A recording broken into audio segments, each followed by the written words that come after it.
Good afternoon. So on the screen you see James Connolly, and his quote in relation to the 1916 Rising was, "We're going out to fight and maybe to die, but it's for Ireland."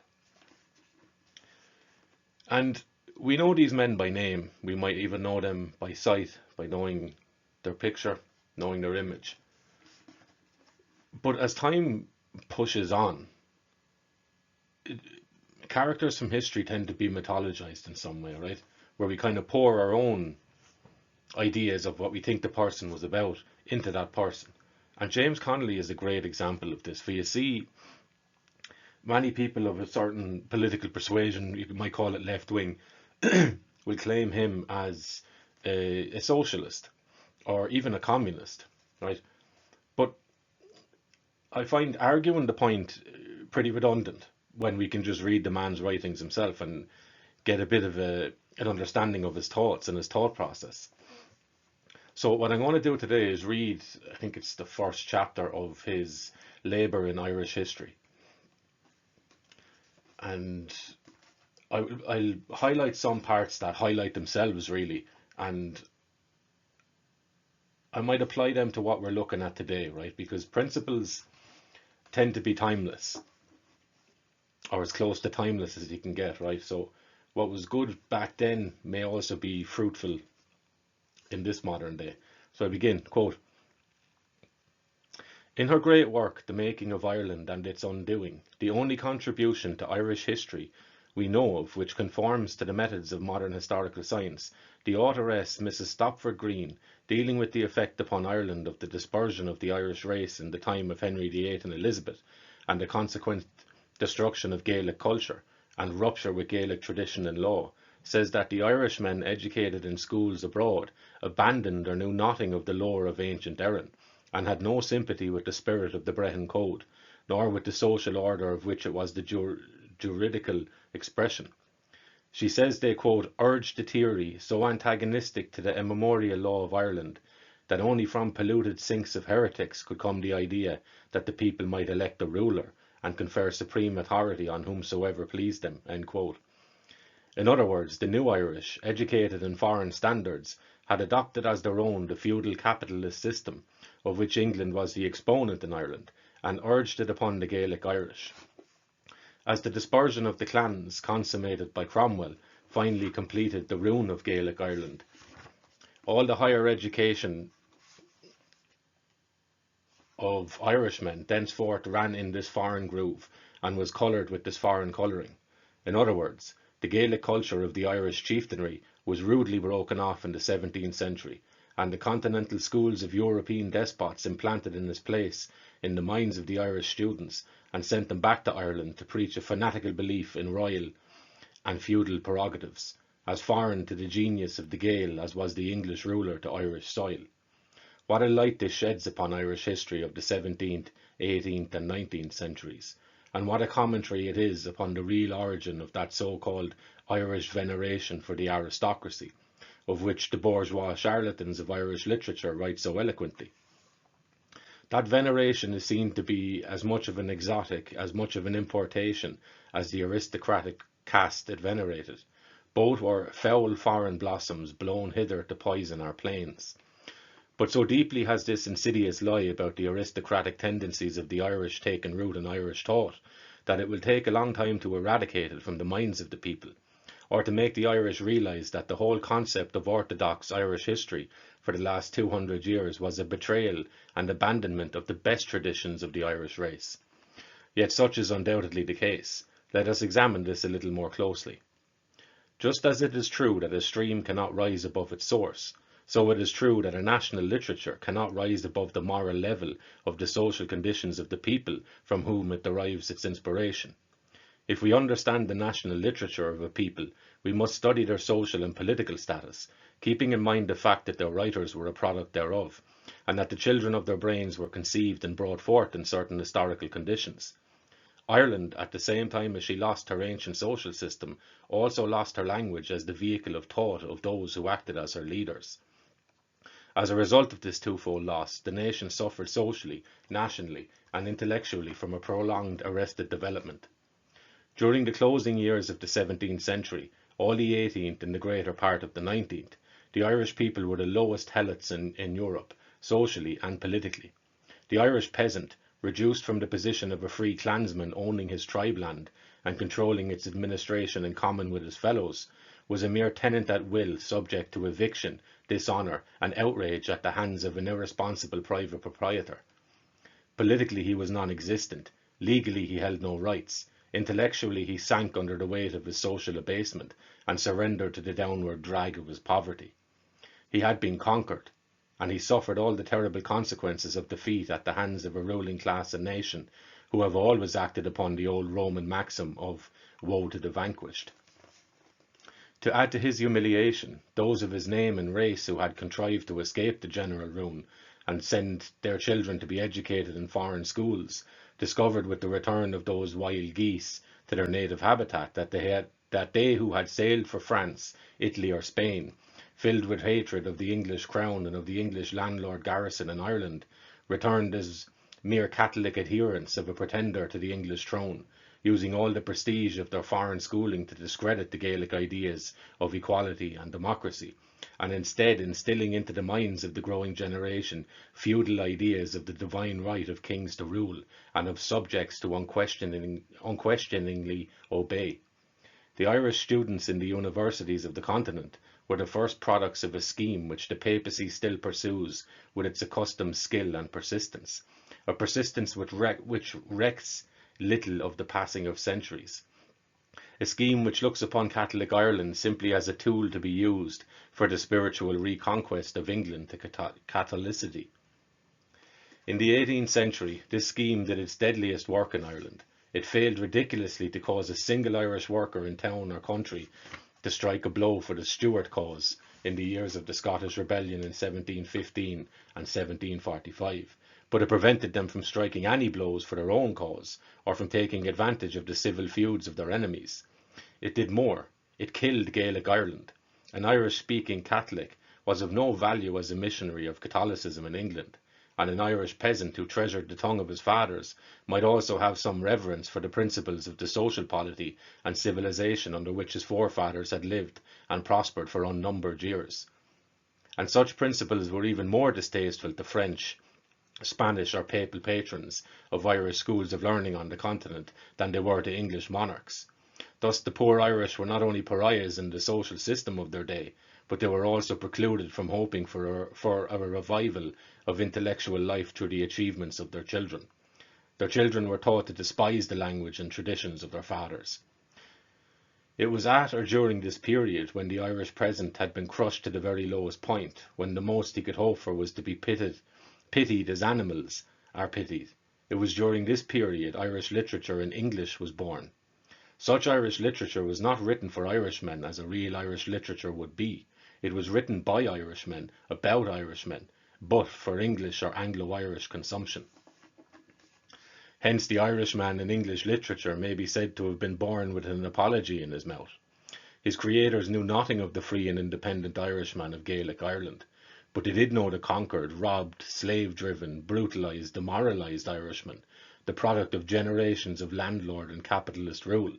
and him they seized upon, held up to the gaze of the world, and asked the nations to accept as the true Irish type. If he crouched before a representative of royalty with an abject submission born of 100 years of political outlawry and training in foreign ideas, his abasement was pointed to proudly as an instance of the ancient Celtic fidelity to hereditary monarchs.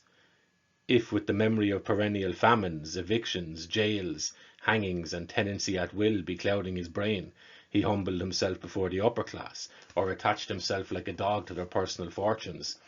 his sycophancy was cited as a manifestation of ancient Irish veneration for the aristocracy, and if long continued insecurity of life begat in him a fierce desire for the ownership of a piece of land to safeguard his loved ones in a system where land was life, this newborn land hunger was triumphantly trumpeted forth as a proof of the Irish attachment to the principle of private property. Be it understood, we are not talking now of the English slanderers of the Irishman, but of his Irish apologists.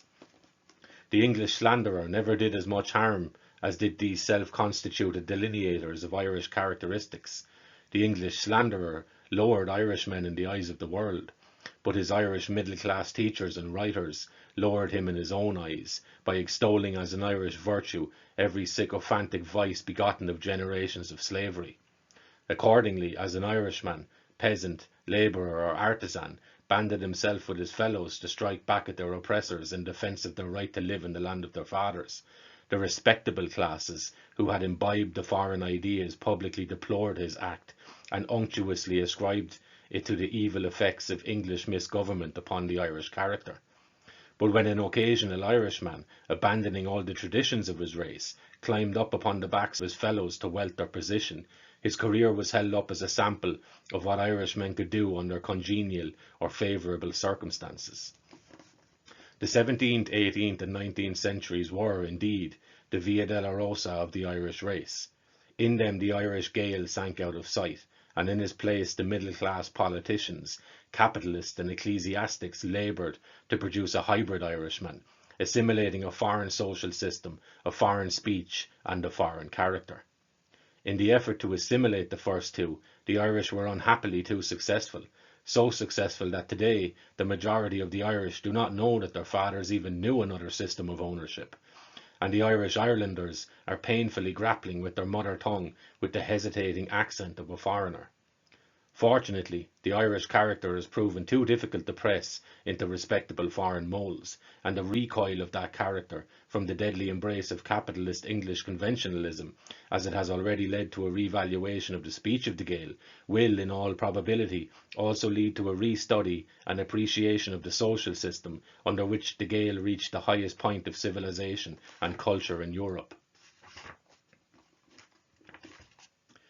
In the reconversion of Ireland to the Gaelic principle of common ownership by a people of their sources of food and maintenance, the worst obstacle to overcome will be the opposition of the men and women who have imbibed their ideas of Irish character and history from Anglo-Irish literature. That literature, as we have explained, was born in the worst agonies of the slavery of our race. It bears all the birthmarks of such origin upon it, but, irony of ironies, these birthmarks of slavery are hailed by our teachers as the native characteristics of the Celt. One of these slave birthmarks is a belief in the capitalist system of society. The Irishman frees himself from such a mark of slavery when he realises the truth that the capitalist system is the more foreign thing in Ireland. Hence we have had in Ireland for over 250 years the remarkable phenomenon of Irishmen of the upper and middle classes urging upon the Irish toilers as a sacred national and religious duty the necessity of maintaining a social order against which their Gaelic forefathers had struggled, despite prison cells, famine and the sword, for over 400 years. Reversing the procedure of the Normans settled in Ireland, who were said to have become more Irish than the Irish propertied classes became more English than the English, and so have continued to our day. Hence we believe that this book, attempting to depict the attitude of the dispossessed masses of the Irish people in the great crisis of modern Irish history, may justly be looked upon as part of the literature of the Gaelic revival. As the Gaelic language, scorned by the possessing classes, sought and found its last fortress in the hearts and homes of the lower orders, to reissue from thence in our own time to that the writer believes to be a greater and more enduring place in civilization than of old, so in the words of Thomas Francis Meagher, the same wretched cabins have been the holy shrines in which the traditions and the hopes of Ireland have been treasured and transmitted. The apostate patriotism of the Irish capitalist class, arising as it does upon the rupture with Gaelic tradition, will, of course, reject this conception, and saturated with foreignism themselves, they will continue to hurl the epithet of foreign ideas against the militant Irish democracy. But the present Celtic revival in Ireland, leading as it must to a reconsideration and more analytical study of the laws and social structure of Ireland before the English invasion, amongst its other good results, will have this one also, that it will confirm and establish the truth of this conception. Hitherto, the study of the social structure of Ireland in the past has been marred by one great fault. For a description and interpretation of Irish social life and customs, the student depended entirely upon the description and interpretation of men who were entirely lacking in knowledge of and insight into the facts and spirit of the things they attempted to describe. Imbued with the conception of feudalistic or capitalistic social order, the writers perpetually strove to explain Irish institutions in terms of an order of things to which those institutions were entirely alien. Irish titles indicative of the function in society performed by the bearers, the writers explained by what they supposed were analogous titles in the feudal order of England, forgetful of the fact that as the one form of society was the antithesis of the other, and not its counterpart, the one set of titles could not possibly convey the same meaning as the other, much less be a translation. Much the same mistake was made in America by the early Spanish conquistadors in attempting to describe the social and political systems of Mexico and Peru, with much the same results of introducing almost endless confusion into every attempt to comprehend life as it actually existed in those countries before the conquest. The Spanish writers could not mentally raise themselves out of the social structure of continental Europe, and hence their weird and wonderful tales of despotic Peruvian and Mexican emperors and nobles, where really existed the elaborately organized family system of a people not yet fully evolved into the political state. Not until the publication of Morgan's monumental work on ancient society was the key to the study of American native civilization really found and placed in the hands of the student. The same key will yet unlock the doors which guard the secrets of our native Celtic civilization and make them possible of fuller comprehension for the multitude. Meanwhile, we desire to place before our readers the two propositions upon which this book is founded,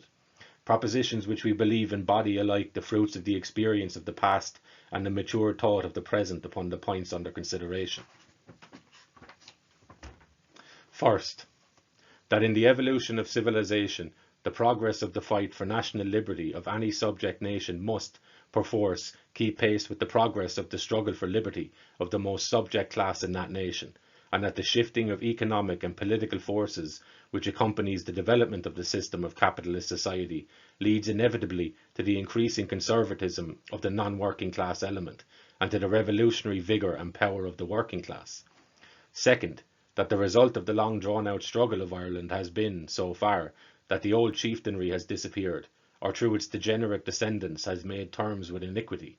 and become part and parcel of the supporters of the established order, the middle class growing up in the midst of the national struggle, and at one time, as in 1798, through the stress of the economic rivalry of England, almost forced into the position of revolutionary leaders against the political despotism of their industrial competitors,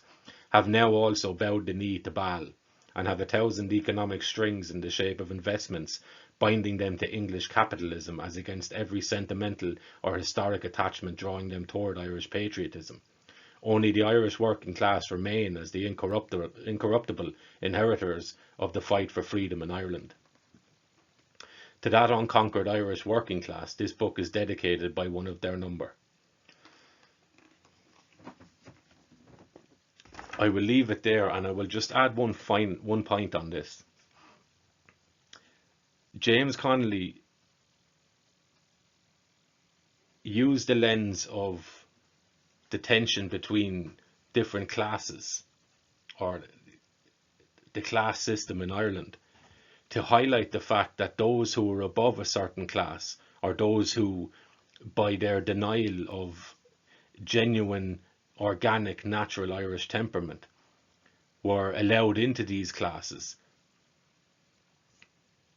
that they had essentially sold themselves out and sold their people out. And he highlighted the working class as